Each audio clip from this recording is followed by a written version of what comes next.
نکاح میں مہر دینا پڑتا ہے۔ تو حضرت علی نے عرض کیا کہ یا رسول اللہ میرے پاس تو کچھ نہیں ہے۔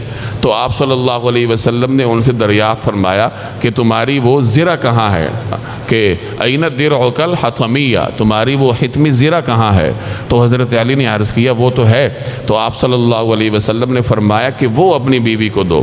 اب روایات مختلف ہیں، بعض روایات میں آتا ہے کہ حضرت علی نے وہ زرہ اسی طریقے سے حضرت فاطمہ رضی اللہ تعالی عنہ کو دی، اور بعض روایات میں آتا ہے کہ حضرت علی نے وہ فروخت کی اور 400 درہم یا 480 درہم کے عوض وہ فروخت ہوئی، اور یہ قیمت لا کے حضرت علی نے حضرت فاطمہ کو بطور مہر کی دی۔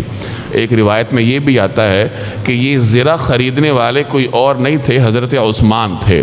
انہوں نے وہ زرہ خریدی، حضرت علی کو قیمت بھی دی، اور بعد میں وہ زرہ بھی بطور تحفے کے حضرت علی رضی اللہ تعالی عنہ کو واپس دی۔ تو 400 درہم یا 480 درہم یہ حضرت فاطمہ رضی اللہ تعالی عنہ کا مہر تھا۔ یہ وہی مہر ہے جسے ہمارے معاشرے میں مہر فاطمی یا شرعی مہر کے نام سے یاد کیا جاتا ہے، اور لوگ یہ سمجھتے ہیں کہ یہ 5000 روپیہ ہے، حالانکہ یہ اس دور میں چاندی کی قیمت کے مطابق 3 لاکھ روپے تک پہنچتا ہے۔ یعنی اگر اس زمانے کے حساب سے آپ دیکھیں کہ اس وقت 400 یا 480 درہم کی قیمت کیا تھی، تو کوئی 150 تولے چاندی یہ بنتا ہے، اور 150 تولے چاندی کی قیمت آج آپ لگا لیجئے تو یہ 2 لاکھ روپے یا 2 لاکھ روپے سے بھی اوپر بنتا ہے۔ تو یہ مہر کی حیثیت ہے۔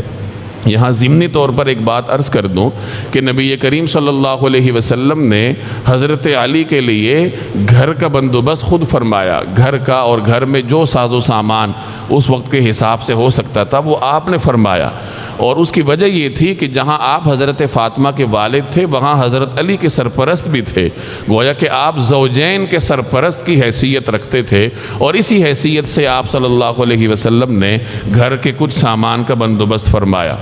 سامان کا بندوبست تو فرمایا، لیکن مہر کے سلسلے میں آپ نے حضرت علی سے فرمایا کہ مہر اپنی بیوی کو ادا کرو، چاہے تمہیں زرہ ہی کیوں نہ بیچنی پڑے۔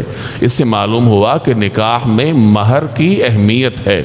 ہمارے معاشرے میں جہیز کی اہمیت ہوتی ہے، بارات کی اہمیت ہوتی ہے، حالانکہ ان چیزوں کی کوئی شرعی حیثیت نہیں ہے، اور جب مہر کی باری آتی ہے تو مہر کے لیے لوگوں کے پاس 5000 روپے کا عدد بچ جاتا ہے۔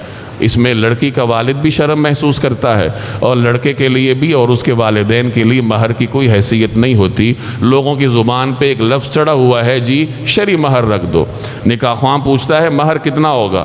لوگ مہر کو اتنا ہلکا سمجھتے ہیں کہ نکاح سے پہلے اس کو طے کرنے کی بھی زحمت نہیں کرتے۔ ہر رسم پر بحث ہوگی، لیکن جو ایک شرعی حیثیت جس چیز کی ہے اور جس کو قرآن و سنت نے اہمیت دی ہے اس کو طے کرنے کی زحمت گوارا نہیں کی جاتی۔ بہرحال مہر جو ہے وہ نکاح میں اہم حیثیت رکھتا ہے، اور مہر میں بنیادی چیز لڑکے کی حیثیت کو دیکھا جاتا ہے۔ لڑکا جتنی حیثیت کا ہو اس کی حیثیت سے زیادہ مہر رکھنا یہ بھی اعتدال سے تجاوز ہے، اور اس کی حیثیت سے بہت کم مہر رکھنا یہ بھی اعتدال سے تجاوز ہے۔ اگر کوئی غریب آدمی ہے، مزدور ہے، تو وہ 5000 مہر دے دے، لیکن اگر کوئی امیر کبیر آدمی ہے جس نے بارات پر لاکھوں روپے لگائے ہیں تو اس کا مہر بھی پھر لاکھوں میں ہونا چاہیے۔